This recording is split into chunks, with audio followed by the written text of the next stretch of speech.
Contrairement à ce qu'on croit, la domination occidentale sur l'Afrique n'est pas seulement que militaire et économique, elle est surtout intellectuelle.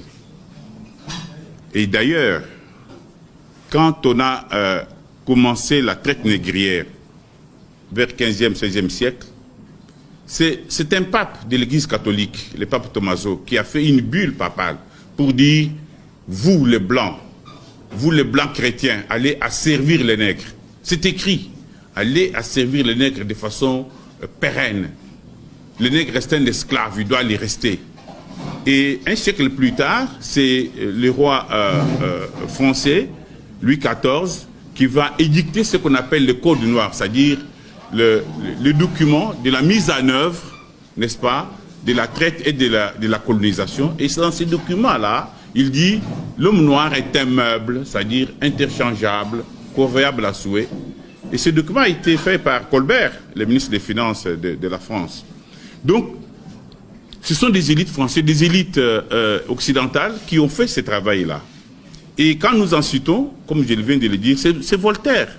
J'en cite encore quelques-uns. C'est Cuvier, un biologiste. D'ailleurs, toutes les sciences européennes qui sont nées en cette période sont nées juste pour asservir les Noirs. Cuvier, dont on parle ici, le père de la biologie française, avait gardé dans son laboratoire une femme africaine, Swatché, pour démontrer que toute l'intelligence africaine ne se situe qu'au niveau du sexe.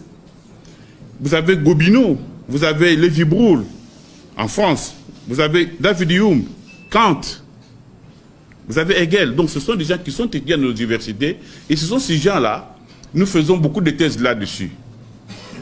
Pour vous dire que même aujourd'hui, au moment où nous parlons, cette culture de domination intellectuelle continue à travers ce qu'on appelle les africanistes.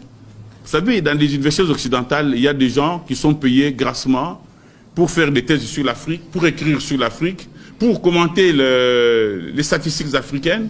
On les appelle les africanistes. Ils écrivent l'histoire africaine à notre lieu et place.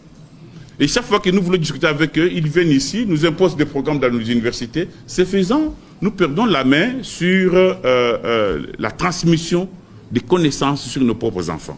L'Occident a mis en place des structures, des universitaires qui ne fonctionnent que pour dire du mal des Africains, pour écrire l'histoire pour nous dérouter.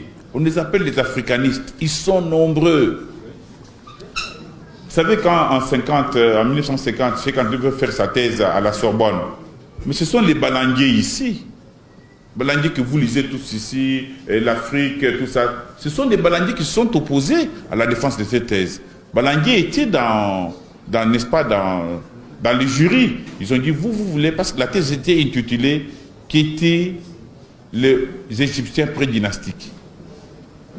Ce sont des Balanguiers ici, que vous lisez tous ici, qui ont dit non, on ne peut pas présenter une telle thèse. Qu'est-ce qu'il va nous dire?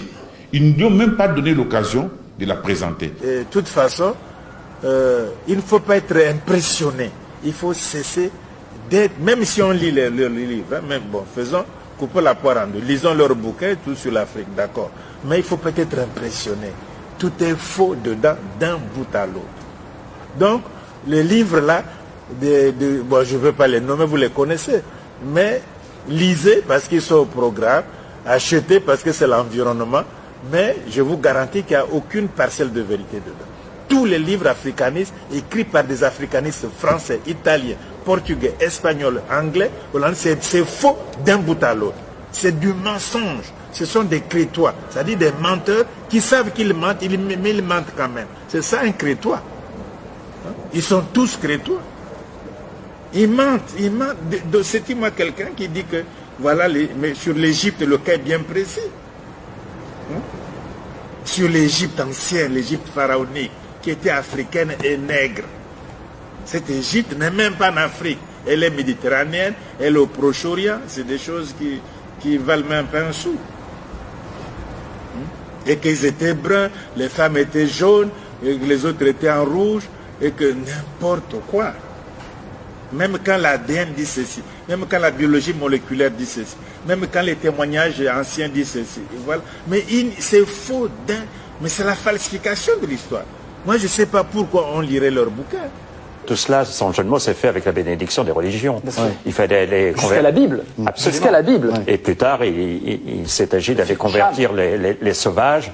Et sans doute, dans tous les catéchismes de France et de Navarre, cela a contribué à inculquer cet esprit finalement difficile dans les cervelles. Le livre fondamental qui a un peu retourné toutes les consciences les plus réactionnaires et qui a fossilisé l'idée de race, c'est quand même Gobineau qui, au 19e siècle, a classifié les races et surtout les a hiérarchisées. Ouais. Et c'était très utile. Il fallait réhabiliter l'esclavage. Il fallait se dire que... C'est très utile pour les politiques qui voulaient le pouvoir. Oui, c'est très utile de dire que le noir descend de son cocotier et qu'il est proche de l'animal, qu'il n'est pas évolué, comme disait François. C'était vraiment très, très pratique. Et quand ils vont... toute la clique de Napoléon se retrouve en Égypte. En Égypte, il y a ce magnifique sphinx que l'on voit.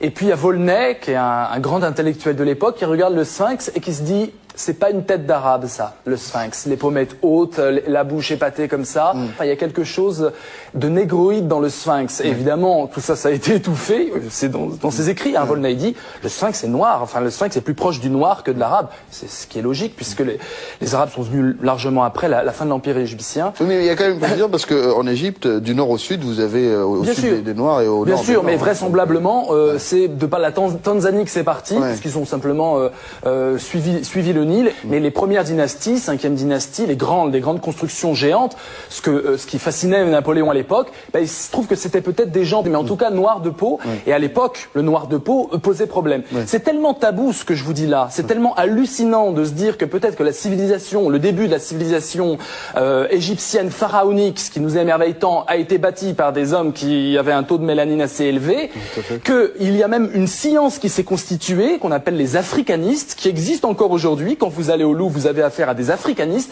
C'est quoi les africanistes? Ce sont des blancs spécialisés des noirs, spécialisés de l'Afrique, et qui nous disent à longueur de page, oui, mais c'était pas trop des noirs, non, parce que dans les années 30, on pensait que c'était évidemment des caucasiens qui avaient créé l'Empire égyptien, puis qui étaient repartis dans le nord. C'était tellement merveilleux, ça ne pouvait pas être des noirs, on était en pleine traite négrière. Vous voyez, déjà, là, on est vraiment dans un conflit où le mot race est totalement instrumentalisé. Voilà pourquoi c'est piégé, voilà pourquoi il faut mettre des pincettes et essayer de trouver, d'inventer des nouveaux mots. Et là, le philosophe peut s'associer aux scientifiques pour qu'on crée des mots faciles plutôt que faire des périphrases en disant génotypes différents, etc. Il y a peut-être des nouveaux mots. Il y a ethnie qui est très à la mode.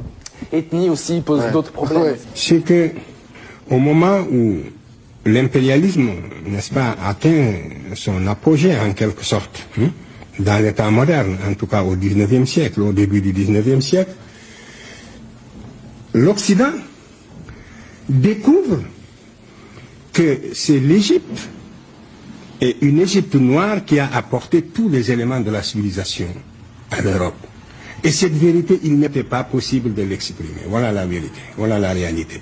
C'est que l'Occident, qui se croyait chargé d'une mission civilisatrice en direction de l'Afrique, découvre, en fouillant dans le passé, que c'est précisément cette Afrique noire, aujourd'hui son esclave, cette Afrique noire apparemment en régression, c'est bel et bien cette Afrique noire qui lui a donné tous les éléments de la civilisation, aussi extraordinaire que cela puisse paraître. Et cette vérité, tous les savants n'étaient pas également disposés à l'exprimer sans nuance. Donc, la communauté des savants s'est scindée en deux groupes.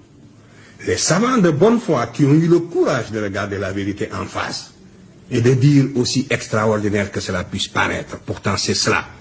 Et Volney faisait partie de ces savants. Il était contemporain de Napoléon Volney. C'est un savant du 18e siècle, 19e siècle, qui a voyagé beaucoup et qui est contemporain de Napoléon.